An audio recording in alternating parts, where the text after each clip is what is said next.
there's only so much gold in the ground, Mr. Anderson, and every day we are seeing people pack their bags and head off for more hopeful futures elsewhere. And you know, sometimes I wonder, what are we still doing here? Maybe we should be following them. Well, you just let him finish, right, Miss Hodgkinson, right? If he has ideas as to how to keep this place alive, I'd bloody well love to hear him, right? We don't all want to give up on the place, right? Gad, mate, please. Thank you very much, Mr. Edwards. Mrs. Hodgkinson, we are not in disagreement. I am not disputing the fact that this particular rush is fading away, just like the rushes before us. But that is precisely why, ladies and gentlemen, we need to stay a step ahead of our destiny, to plan what we want for Barkerville in the colony before gold mining ceases to sustain us. The truth of the matter is that if we cannot provide for ourselves, Her Majesty will not continue to sustain us. So we must look forward to plan what we want for the colony here in Barkerville before gold mining ceases to sustain us. Well, that's all very theatric, Mr. Anderson, but perhaps save all of your dramatics for the 2 o'clock show at the Theatre Royal.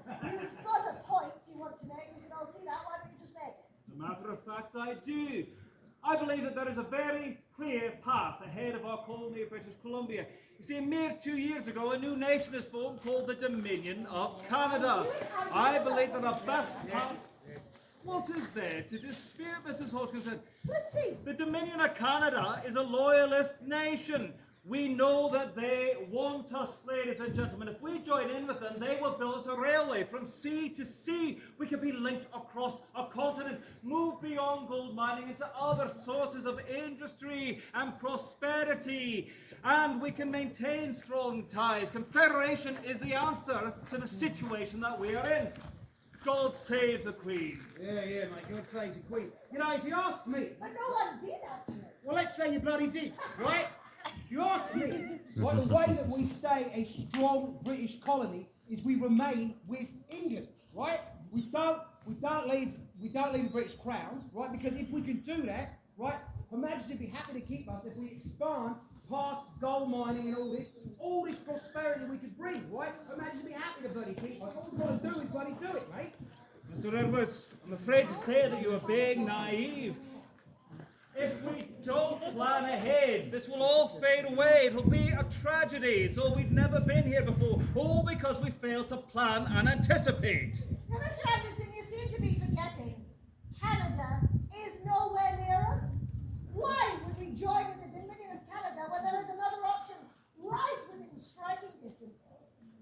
Here we go, another bloody annexationist, right? Stepping forward to sing the praises of the United States of America. Yes, Mr. Edwards, I am an annexationist. Yeah, clearly. You want to stay tethered to England on the other side of an ocean.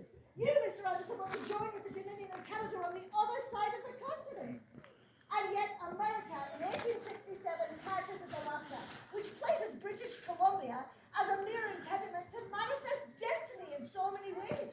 If we join with the United States of America, my friends, we will be the missing puzzle piece that will join Alaska with Washington territories. It just makes sense geographically, and the United States is flourishing. So it just makes sense economically as well. Where's your loyalty, Mrs. Hodgkinson? Why should I be loyal to the British crown?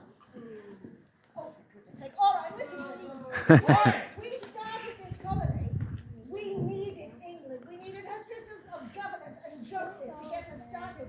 But we're all grown up now. We do not need Her Majesty to tell us when it's time to leave the nursery. We have got to decide what is best for us, we aim as adults, and the United States of America is the best way forward.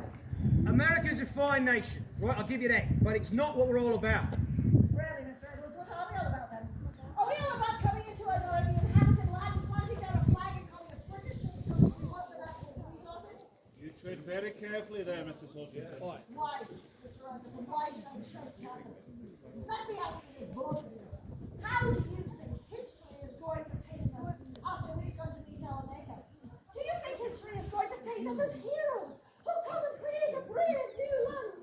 Or do you think history might view us as invaders who come into a land that already had civilized inhabitants for thousands of years, weaken the indigenous population with warfare and disease, force our own rules upon it and call it British just because we want it?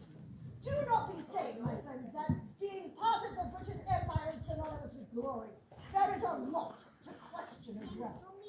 you're saying that joining America is automatically going to give us some kind of glorious legacy. How's that supposed to bloody work, love? I do not know the answer to that, Mr. Edwards, but what I am trying to say is we cannot cling so strongly to our origins. We cannot just join with Canada because it resembles England. We have got to do what is best for all of us. And joining with the United States of America is our best way forward. The Dominion of Canada is the best way forward for us. It will give us a new nation that still resembles what we did. Look. No, mate, no. Canada's only 2 bloody years old, right? We've no idea what it's going to be yet. Right? We have time. We can wait. We remain a British colony. We can bide our time and see what happens with Canada. We can be sure. Sure of what, Mr. Edwards? You both seem to be forgetting there's more than just British people here. For goodness sakes, there are Americans, there are Australians, and South Africans, there's French people, German people, Spaniards, Mexicans, Russian people, Chinese people, not to mention the original peoples who, lest we forget, still live here. We're not all loyal to the crown. This whole meeting's become a little more exuberant than I anticipated. I really do believe that confederating with the Dominion of Canada is the right path forward for us, but I can accept that, of course, we all have very strong views for how we'd like to proceed. And I suppose I can see that eventually maybe we can't stay part of England. Never thought I'd see the bloody day, though. We all know where I stand, but I doubt anyone has thought to ask the Chinese citizens what they think. Or the original peoples. Lucy, Sinja, has anyone even thought to ask you what you think?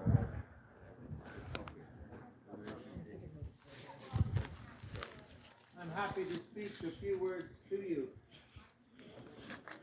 We are pleased that you are interested in us as a people. When you first came to our lands, there were only the Indian people who were here. And what we've come to see is one law for the rich, one law for the poor, and yet another law for the Indian. What we know is that we are all here to stay. And we all have a lot of work to do. Thank you very much, Sinja.